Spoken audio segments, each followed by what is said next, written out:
Hello, Namaskar. This is Firstpost and you're watching Vantage with me, Palki Sharma.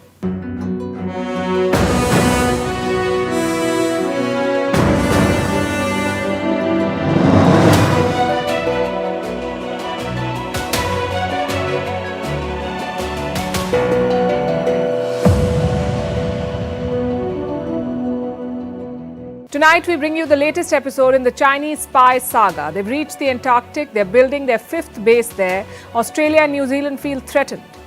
China says this base is for research, but the West does not agree. How many countries have bases on Antarctica? India does. We'll tell you about the others too. What do they do? And is Antarctica the next battleground? That's our lead story tonight. In France, the hypocrisy over free speech is being exposed. It involved both France and the UK. A publisher involved in protests against President Macron has been arrested, and that too on anti-terror charges. In America, the hypocrisy over human rights and child rights is being exposed. They're suffering a labor shortage, so they've amended laws to allow children below the age of 16 to work. Is child labor kosher now? And why is an influencer video on Bournvita making waves? What new rules is India introducing to regulate health influencers? All this and more coming up. The headlines first.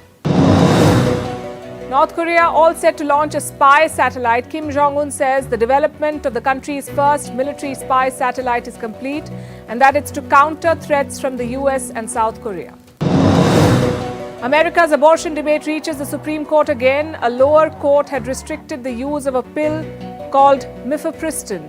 The Biden administration filed an emergency plea. Now the top court will decide. Mifepristone is used in more than half the abortions in America. It's official. India is the world's most populous nation. The latest UN data shows India has overtaken China with a population crossing 1.4 billion. China has been regarded as the world's most populous country since the fall of the Roman Empire. The skeleton of a giant Tyrannosaurus Rex has been sold for over $6 million at a Swiss auction. But the amount is below expectations for the 67-million-year-old creature. This is the first time a T-Rex has been auctioned in Europe. And it's the end of an era. Netflix will stop mailing DVDs of movies and shows to its subscribers after 25 years. The move completes Netflix's full switch over to streaming.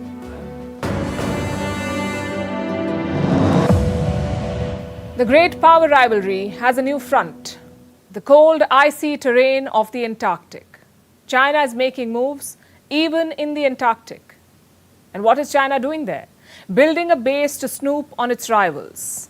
So first the balloons, then the secret police stations, and now surveillance bases in the Antarctic. Clearly, China is very serious about spying and control. It is building its fifth station in the Antarctic. It already has 4 stations. Now a fifth one is coming up. Let me show you some satellite images. This is where the new Chinese station is coming up. This is the Inexpressible Island. It's the name of an island in Antarctica, Inexpressible. It's a small rocky island near the Ross Sea. On first impressions, this looks like a major facility. Some reports have also emerged. They reveal China's construction plans. They say the new station will have an observatory with a satellite ground station, sites for energy generation, areas for research, a helipad, and a logistics hub.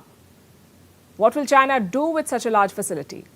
The West has its suspicions. It believes China will use it to snoop on the region. The equipment on the site might serve a dual purpose: scientific research and spying. And how does that work? Reports say this base could potentially intercept satellites of other nations. Which other nations? Let's pull out the map to understand. This is the site of China's next station on the Antarctic. Now let's zoom out. What do you see on the north? Australia and New Zealand. If China starts snooping from the new site, Australia and New Zealand will be the obvious targets. The Chinese base is well positioned. From here, China can intercept signals and gather intel on Australia and New Zealand. It can track the rockets launched from Australia. And here's something you should know. China's presence and interest in the Antarctic is not new, but the threat perception is. China has been working in the region since the 1980s. It has built 4 bases here over the years. 4 bases. This is going to be the 5th one. Beijing calls them scientific research centers. But the US has its doubts. In 2022, the US Defense Department published a report. It was about the Chinese military, but it also had a section on China's presence in Antarctica. Listen to what it said. China's strategy for Antarctica includes the use of dual-use technologies, facilities, and scientific research, which are likely intended, at least in part, to improve the PLA's capabilities. The PLA, of course, is the Chinese Army, the People's Liberation Army. That's the Chinese strategy according to the US. Is this even legal? The answer is no. There are clear rules of operation in this region. We are talking about the Antarctic Treaty of 1959. It spells out 3 rules. All activities on the Antarctic must be peaceful. Military personnel are allowed on the continent, but only to participate in scientific research. They cannot engage in military activities like setting up bases, carrying out maneuvers, or testing weapons. All of this is not allowed. And China is party to this treaty from 1959. But then again, China is not famous for following rules. Now, for most of us, the Antarctic is a massive patch of land covered in ice, a place where no one can live.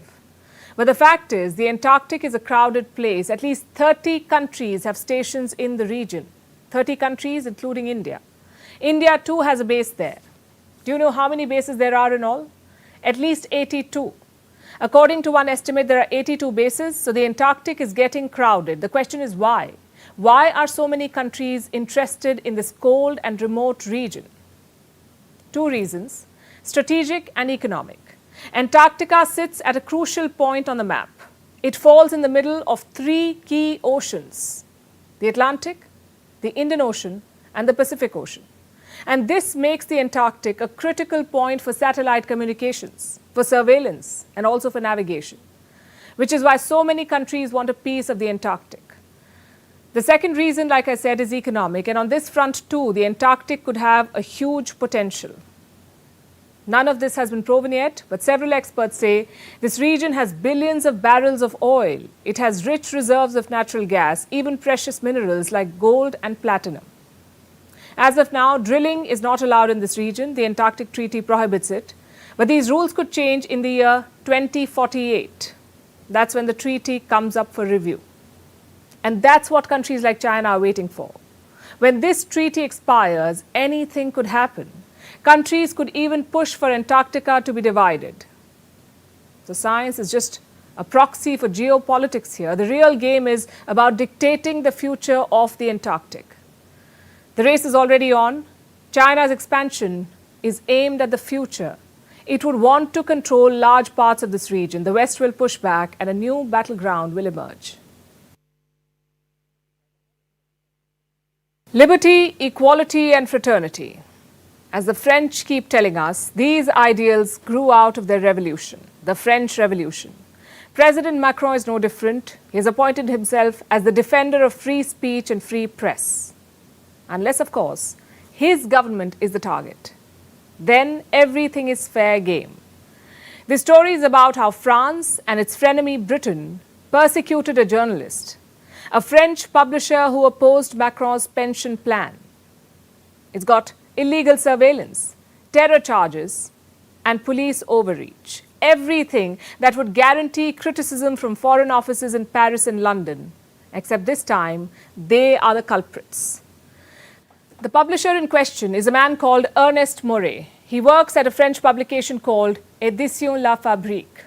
It's left-leaning and anti-Macron. On Monday, this publisher was traveling from Paris to London. He was planning to attend the London Book Fair. When he reached the train station, Scotland Yard officers were waiting for him. They pulled him aside, they questioned him without a lawyer, and eventually arrested him. The charges? Terrorism. Remember, this is happening to a French publisher in London. According to Britain's Terrorism Act, all of this is legal. The interception at the station, the questioning without a lawyer, the arrest without justification, all of this is permitted under certain sections of the Terrorism Act. But the question is, what prompted this heavy-handedness? The police say the publisher was involved in France's pension protests. Nothing illegal last we checked. How does that justify invoking a terror charge? And more importantly, how did Scotland Yard know that this publisher was traveling to London? The speculation is it's a joint operation, that France tipped off Scotland Yard. And if so, it's a violation of monumental proportions. The police asked this man to give up his phone and passcodes. When he refused to do it, he was taken into custody. It was only on Tuesday that the French publisher was released on bail. So much for freedom of press. The fact is, we should not be surprised by any of this. President Macron's free speech monologues are a facade at best and hypocrisy at worst. Consider a few of these examples. In July 2021, a French billboard owner was fined 10,000 euros. His crime? Depicting Macron as Adolf Hitler. Now, I agree the comparison was in poor taste, but remember, this is the same president who defended insults to Prophet Muhammad as freedom of expression. Surely the billboard was not as bad. In 2019, a French court convicted 2 people on contempt charges. Guess what they had done? They'd burnt effigies of President Macron. It happens nearly every day in India. The third sample is from last month. A 50-year-old woman was arrested from her house by 3 officers. Guess what she had done? Posted a Facebook message calling Macron garbage. And this sums up his attitude to free speech. It's a fundamental right as long as Macron himself is not affected. But if you criticize his policies, you get arrested in London. If you burn his effigies, the court convicts you. And if you compare him to Hitler, you cough up 10,000 euros. Hypocrisy at its finest. In this latest case, French authors and publishers are rallying against the government. They've asked Scotland Yard to drop the case. They've also asked the French government to guarantee the publisher's safety. If only he had been arrested in Asia or Africa. Then Macron would have probably flown down to secure his release. But right now, there is silence from Paris. In America, a new trend is catching on. People are buying groceries on EMIs. And no, this is not some finance trend. Many households are in distress. Inflation is squeezing their monthly budget, so people are buying food by taking out a loan. They're using instant credit apps, buy now, pay later schemes, also called as BNPL, buy now, pay later. You must have heard about this. It's the hottest trend in finance. You buy something today on a loan. You get what you need on the same day, but you don't have to make the payment. You can split your bill in easy installments and pay the loan over a period of time. Now, buy now, pay later is not a new idea, really. People use it all the time to get their favorite gadgets, to buy appliances, or for a big ticket purchase like a car. But buying food on EMI is a sign of financial pain. It usually means you don't have enough money in your pocket today. You're going into debt just to put food on your plate. American households have been going through this pain for some time. Let's look at the numbers. How many Americans use buy now, pay later apps? About 50% according to a survey. Out of these, 1 in 5 use apps to get groceries. 27% Americans use these loans as a bridge just to get through the month before the next paycheck lands in their accounts. They take out a loan. Now let's look at the breakup of these loans to understand how BNPL, buy now, pay later money is spent. In the first 2 months of 2023, 40% of BNPL loans were issued on groceries, 40%, 38% on home furnishings, 8% on apparel. So groceries had the highest share, 40%. And clearly there's a problem here. How did Americans end up with no money? It began during the pandemic. Many households needed financial support, so they turned to these apps because they're very easy to use. Getting loan is as easy as installing an app and signing up. In 2019, buy now, pay later loans amounted to just $2 billion. In 2021, this number had shot up to $24 billion, and that's a jump of more than 1,000%. So BNPL loans became popular during the pandemic. What happened next made them a necessity for American households. Inflation skyrocketed in the US. Last year in July, America reported its highest inflation in 4 decades. And this has a direct impact on prices of household goods. In December, grocery prices were up by almost 12%. Prices of eggs shot up by 138%. Butter sticks, 38.5%. All-purpose flour, 34.5%. Spaghetti and macaroni, 31.3%. That's the kind of price rise Americans had to deal with. Monthly expenses of many families doubled. They simply struggled to make ends meet. So they had to resort to these instant loans, buy now, pay later schemes, and credit cards. Now, inflation has begun to cool, but it's leaving many households in debt, and some are struggling to keep up with their payments. Again, I have some numbers. At the end of 2022, Americans had $986 billion worth of credit card debt. $986 billion. In the last 3 months of 2022, credit card debt had surged by $61 billion. It's the largest quarterly jump in history. So we have loans for basic needs and high levels of debt. And these are classic signs of financial distress. Just ask yourself this question. Would you buy a sandwich on a loan? If you had the money, perhaps you wouldn't. You would avoid falling into debt over a sandwich. But American households seem trapped in a debt cycle. They're taking loans to make ends meet. And this never ends well. The exodus from Afghanistan continues. The Western forces are long gone, and now the last vestige of international presence could be on its way out. I'm talking about the United Nations. The UN says it could wind up Afghan operations by the month of May. That's next month. The reason? The Taliban. Who else? Earlier this month, the Taliban issued another order for women. Don't work for the UN, they said. It was probably the last remaining job for Afghan women. They've been banned from schools, banned from media, banned from sports. So aid agencies were like a last resort. Now even that is gone. At first, the UN asked its female employees to stay at home. Around 600 of them are on the UN payroll. They also tried negotiating with the Taliban. I guess lessons are never learned. Either way, the final decision is to leave the country. If that does happen, it would be a major blow to ordinary Afghans. Almost 2/3 of the population requires aid this year. That's around 28 million people. Without the United Nations, distributing that aid would be impossible. And then again, perhaps that's what the Taliban want. Direct access to international aid. The truth is, the world does not know what to do with Afghanistan. There is no consensus on sanctions. There is no consensus on aid, not even on basic engagement policies. Let me explain what I'm talking about. This news came out on Tuesday. Take a look at the headline. Top UN official proposes meeting to discuss recognition of Taliban.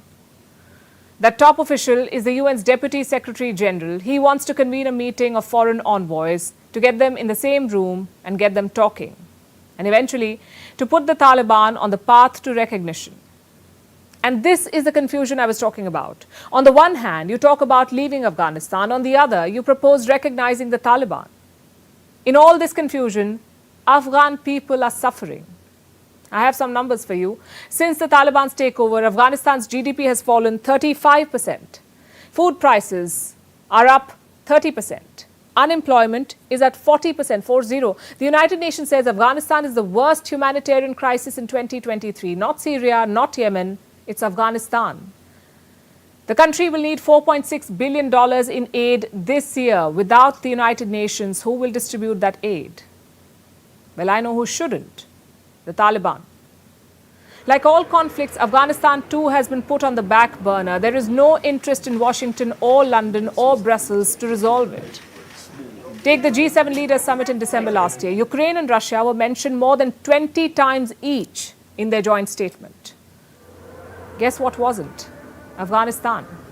On Tuesday, there was a G7 foreign ministers meeting. Again, a long essay on Russia's war. But Afghanistan was pushed down to issue number 6. Some condemnations, some virtue signaling, and job done.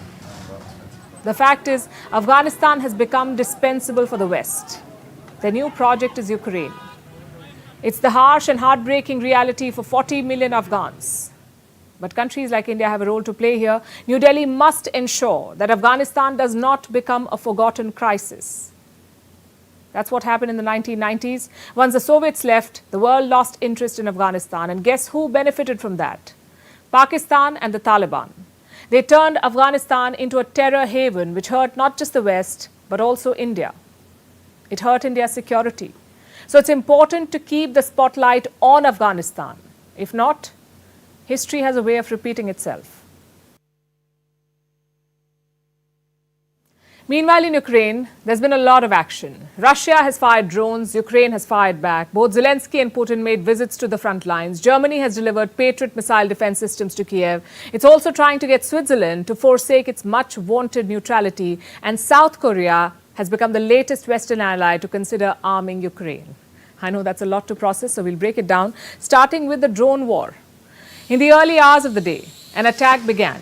The target was the Ukrainian port city of Odessa. Russia pounded it with drones. Reports say they used the Iranian-made Shahid 136 drones. Ukraine claims to have shot down most of the drones. No casualties were reported. And this is a relatively common affair. Russia using drones against Ukraine. It happens all the time. Here's what is not. Ukraine carrying out drone attacks in Russia.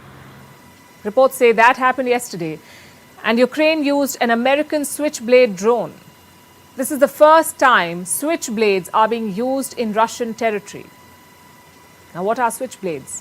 They're a type of kamikaze or suicide drones developed by the US. They have the same function as the Iranian Shahid drone. Find a target and crash into it, exploding on impact. That's what they do. The US has supplied switchblades to Ukraine. Reports say some 700 of them.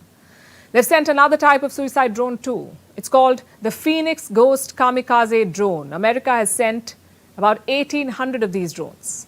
So clearly, Ukraine has an American suicide drone arsenal now, and it has started using it to launch attacks on Russian soil. Yesterday's attack took place in Russia's Belgorod region, 500 meters inside its airspace. No damage or casualties were reported, but it marks another escalation in the war. Meanwhile, the leaders of the warring states were both on the front lines. Putin was reportedly in the Russian-occupied regions of Kherson and Luhansk. The Kremlin says he went on Monday. He visited Russian military headquarters in both the regions. It's important to me to hear your opinion about how the situation develops. Listen to you, exchange information. The day after Putin's visit, violence erupted in the region. There was artillery fire. At least one person was killed and 9 injured. First a whistle, then a loud explosion. It was deafening, very strong. I turned around, saw that everything was flying apart. Everyone started to run away. This was only the first flight. Then probably there were 2 more bangs. During all of this, Zelensky was also visiting the front lines. He was in the eastern city of Avdiivka yesterday, and he too was seen conferring with his troops. It is a pleasure for me to see you. Shake your strong hands and know that you hold the future of Ukraine in your hands.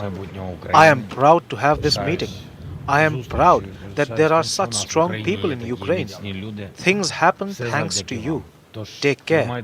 Our future depends on you. Thanks again. Both videos of the leaders were released by their respective governments. They both look like well-staged PR exercises. If this war has taught us anything, it's this. Optics matter. Leaders need to be seen rallying their soldiers. It needs to be captured on video and publicized well, apparently.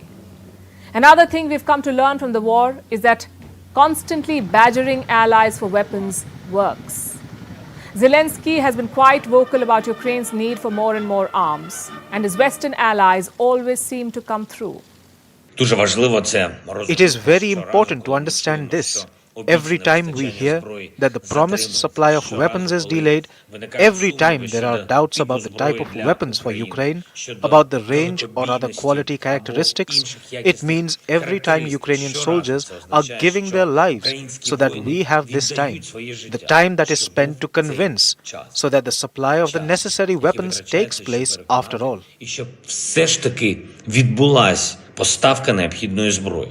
Germany says it has delivered a US-made Patriot air defense system to Ukraine. And Germany is not done yet. It is pressuring others to supply arms as well, like the famously neutral country of Switzerland. The Swiss president was in Berlin yesterday and he faced pressure from German Chancellor Olaf Scholz. We have acknowledged the decisions taken so far and are following the lively debate in Switzerland closely and hope that something happens there. Es ist bei uns einfach so, we have adopted the Hague Agreement, that we have installed our laws. And when the situation changes so much, you cannot ask us to break our own laws. We'll see how long Switzerland sticks to its neutrality. South Korea seems to have folded. President Yoon Suk Yeol has signaled a shift in stance. South Korea will give Ukraine more than humanitarian and economic aid. Will it supply weapons? President Yoon said it could happen, but only if Ukraine comes under a large-scale civilian attack. What does that even mean? What counts as large-scale? Because civilians have been dying since the war began. It sounds like a convenient way for South Korea to choose when to give weapons. And with this, the Ukraine war shows no signs of concluding. Our next story is about child labor. Which country or what kind of society comes to mind? A sweatshop in South Asia or a mine in Africa? Well, we're not talking about these tonight. We're talking about child labor in America, the United States of America. They're making child labor legal. They're passing laws to allow children to do all kinds of jobs, even serve alcohol on night shifts. They're passing bills to enable this. Why? Because the US has a shortage of labor, and children can be used as cheap labor. What about child rights? Well, it's America. They can justify anything. And they have a justification for this one too. The lawmakers say children need work experience. Can you beat that? It's as absurd and exploitative as it sounds. State after state in the US is trying to pass laws that will crush child rights. Let me explain with what happened in Iowa. The state Senate has passed a bill. It's inconspicuously called Senate File 542. It allows 14 and 15-year-olds to work 6-hour night shifts until 9 p.m. during the school year and 11 p.m. during vacations. 16 and 17-year-olds will be able to work as long as adults. And what will they be doing? Not just the usual jobs of waiting tables and babysitting. Anyone above 15 will be able to work in assembly lines. You heard that right. They'll assemble goods or pack meat. And we aren't joking about the meat. Kids will now be able to work in jobs previously banned for minors, even dangerous jobs. As long as they're part of an approved training program, they can do these jobs. So expect to see internship offers from mines and meat packing plants for children. And what happens if the child gets injured? Initially, employers were going to get complete immunity, but then there was a heated debate in the Senate. So now children will be able to seek compensation. This was one of the compromises made to bring back child labor in the state of Iowa. Of course, injury is not the only danger that children will be exposed to. 16-year-olds will now be able to serve alcohol at restaurants. Yes, by all means, let teenagers handle booze on late-night shifts. What could possibly go wrong? The bill is not law yet. For that, it must be passed by the House of Representatives. But reports say it has enough supporters, including the state's Restaurant Association, an industry association, also a grocery chain called Hy-Vee. Incidentally, this chain has been fined over $700,000 since the year 2000. What for? For over 30 labor law violations, including child labor violations. Of course, they support this law. And these are examples from just one American state. It's pretty much the same across the board. Child labor has been increasing dramatically since the pandemic. Just last year, violations increased by 37%. And what solution did American lawmakers come up with? Make it easier for companies to exploit children, to hire them, to make them work. Last month, the state of Arkansas passed a law.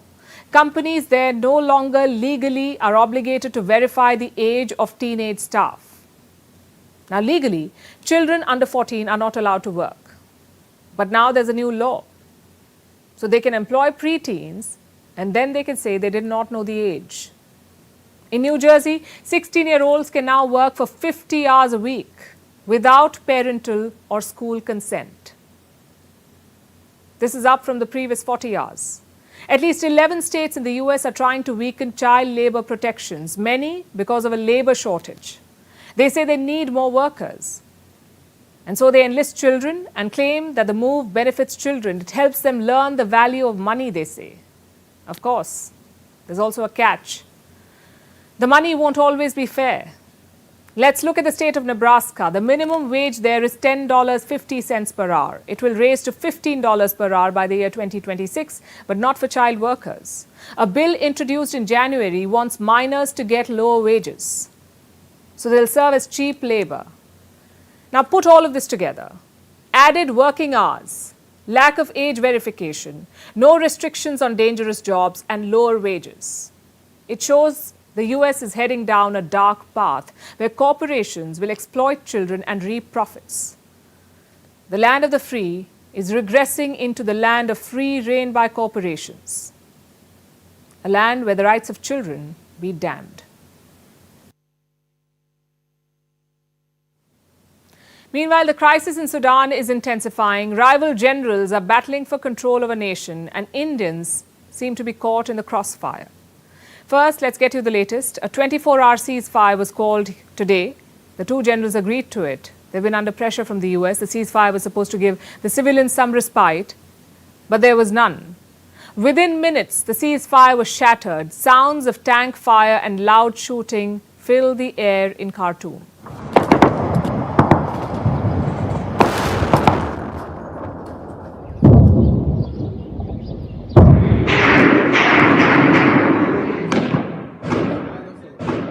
Imagine living under the shadow of warplanes and being surrounded by gunfire. The capital of Sudan, Khartoum, is now a war zone. At least 270 people have been killed so far.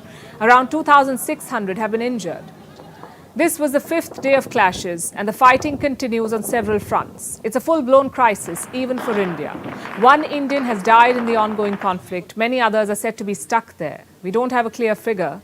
There are conflicting reports. One of them says 31 Indians are stranded. It is believed that nearly 1,500 Indian nationals live in the Sudan. They're based in different cities. One of them recorded and posted a video.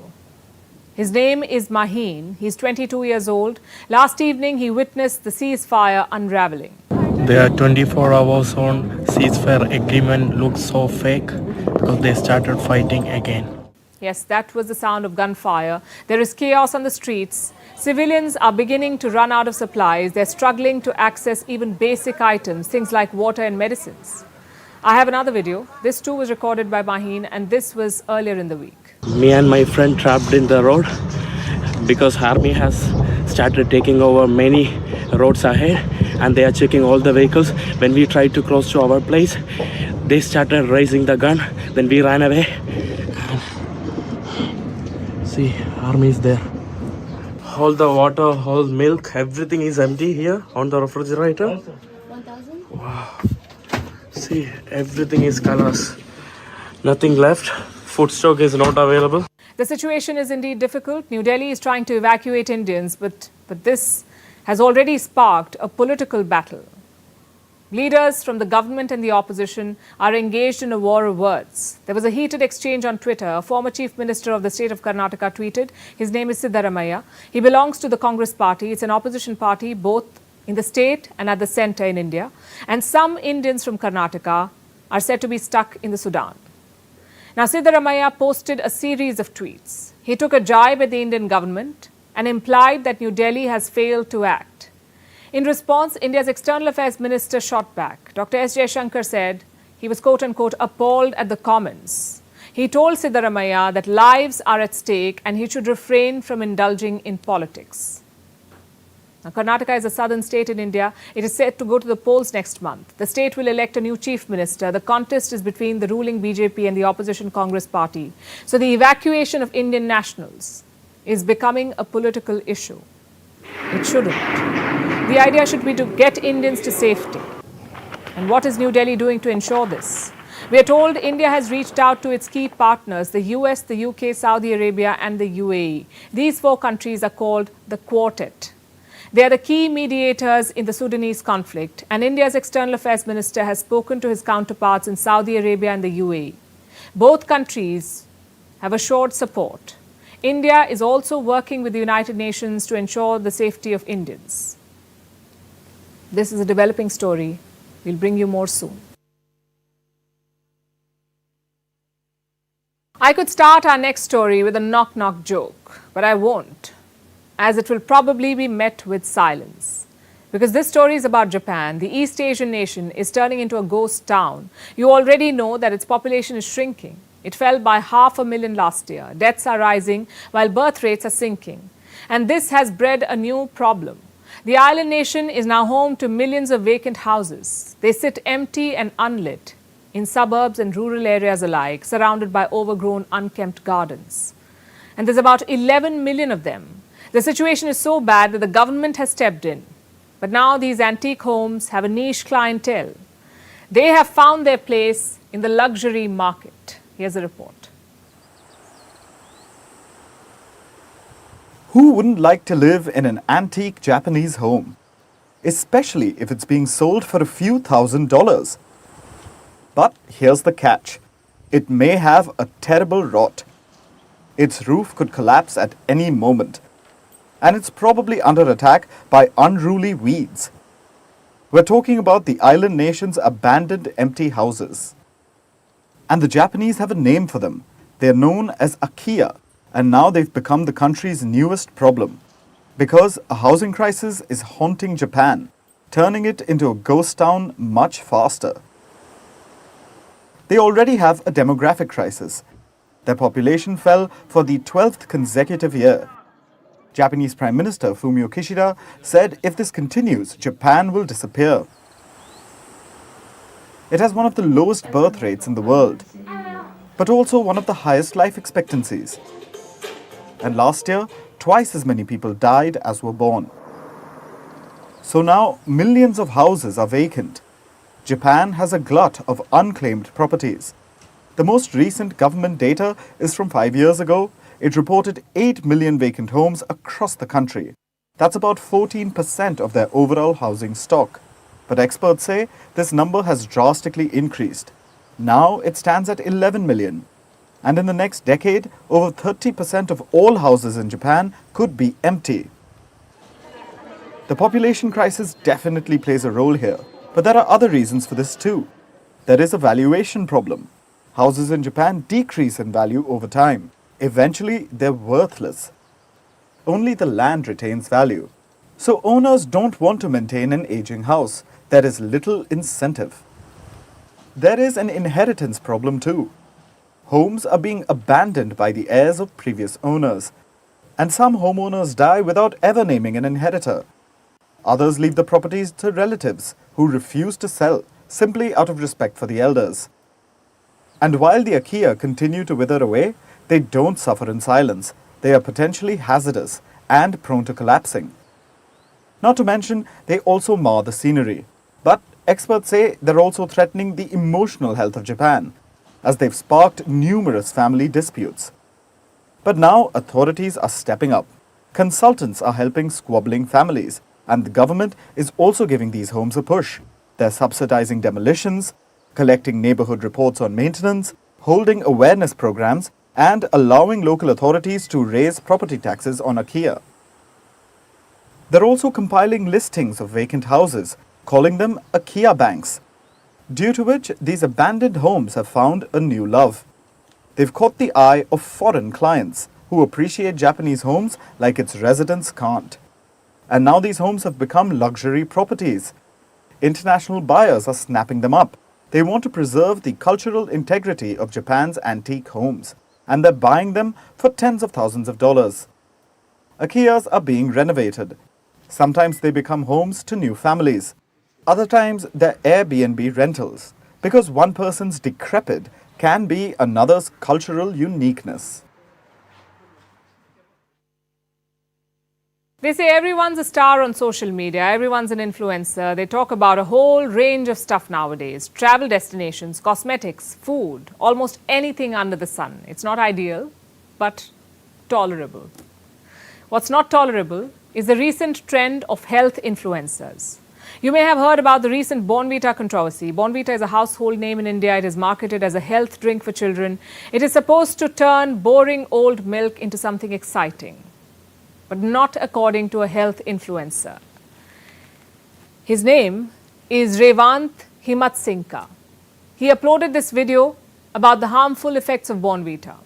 3 claims stood out. 1, Bournvita is high on sugar, which could lead to diabetes. 2, it has cocoa solids and caffeine, and 3, it has a cancer-causing colorant.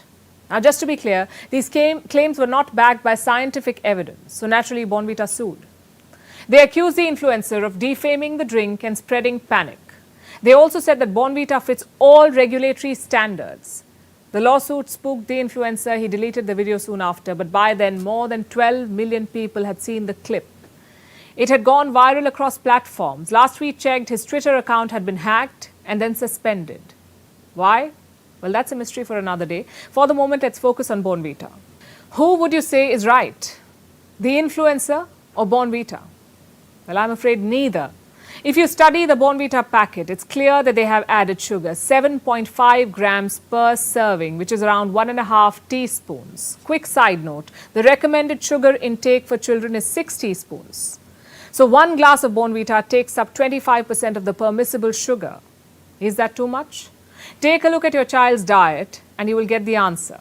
So denial won't help Bournvita here. The fact is, their drink does have added sugar.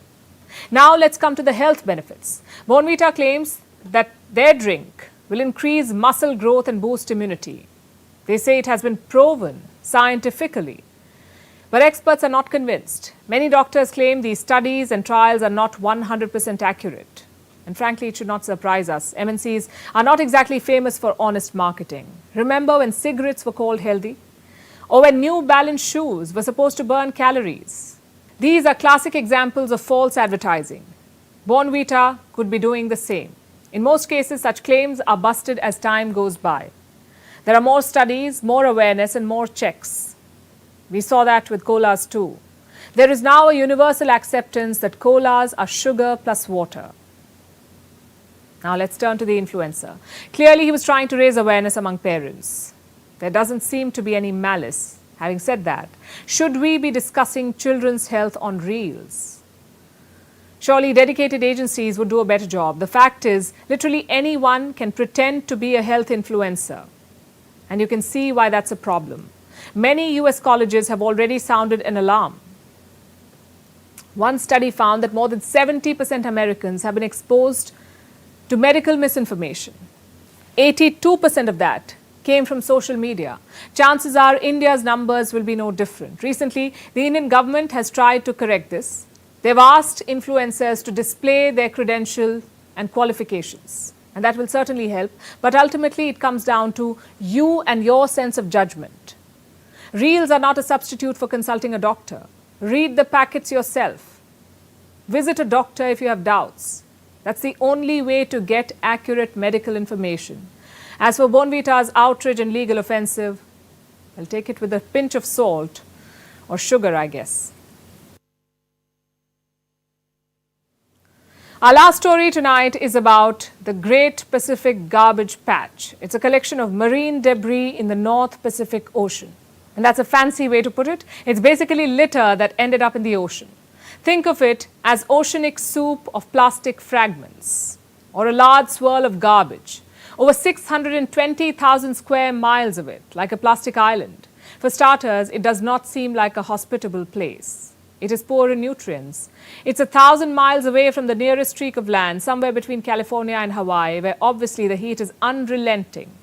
Yet, it is bursting with life. Dozens of marine species have migrated to this garbage patch, and none of these creatures belong to the open ocean. They're all coastal animals.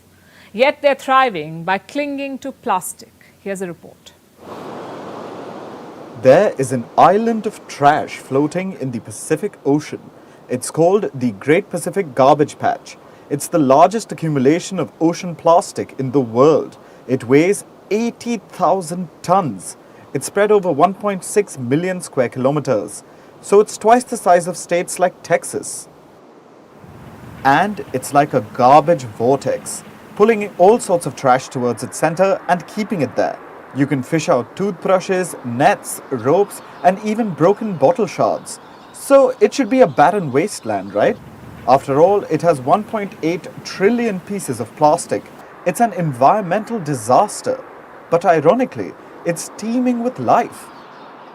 A new study proves this. Animals are migrating to this garbage patch, And these are dozens of marine species.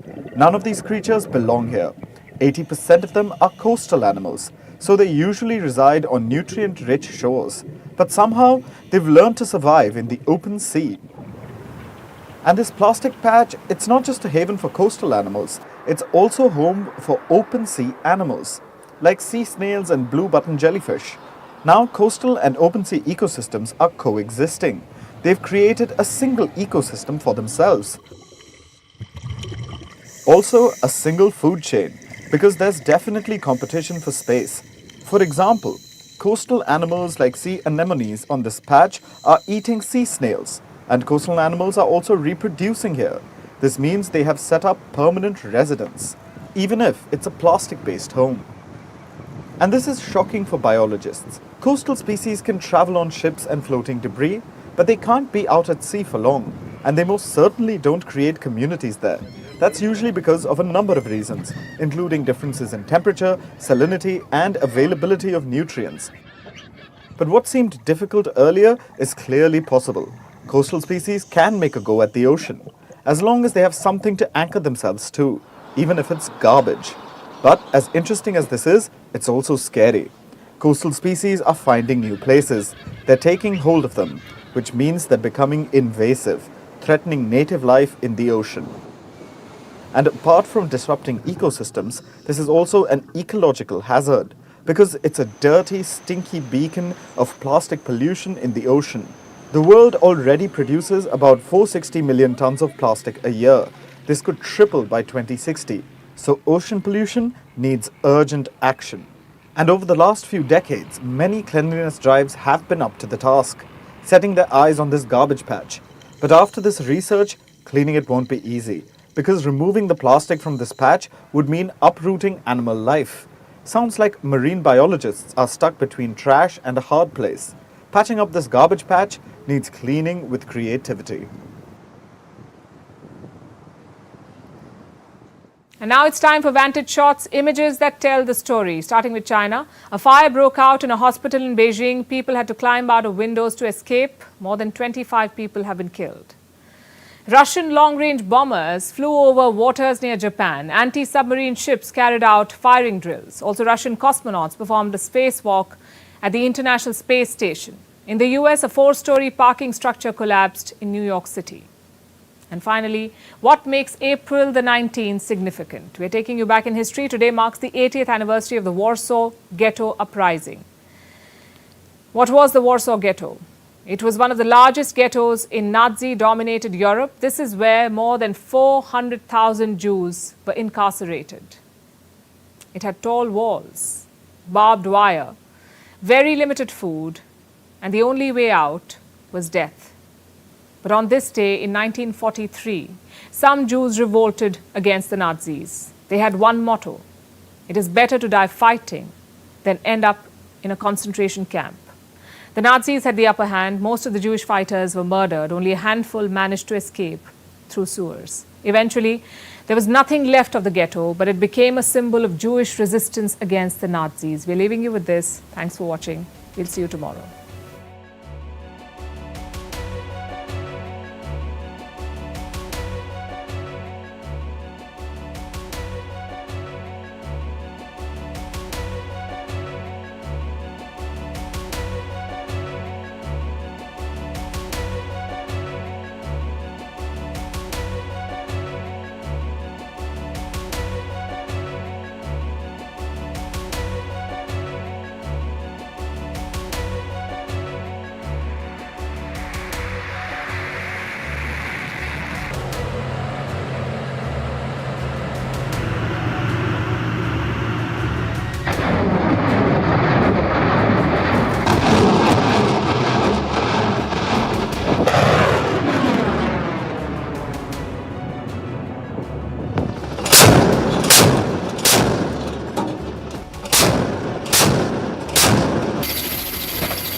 Do you see the safety tether?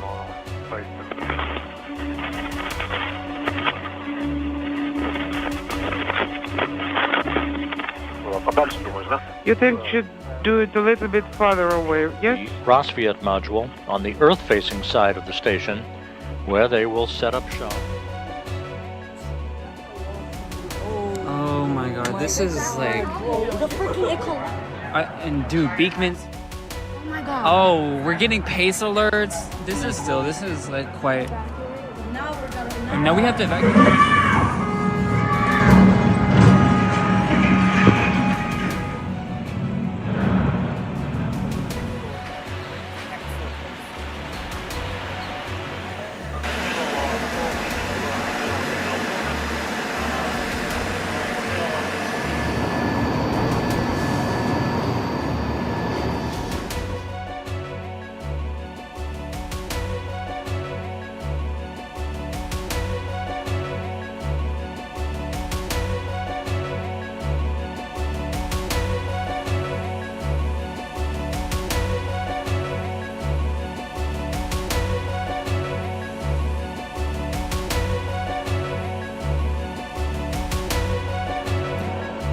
Zaszczyt powitać prezydentów, pierwsze damy, najwyższe władze Rzeczypospolitej na czele z marszałkami Sejmu.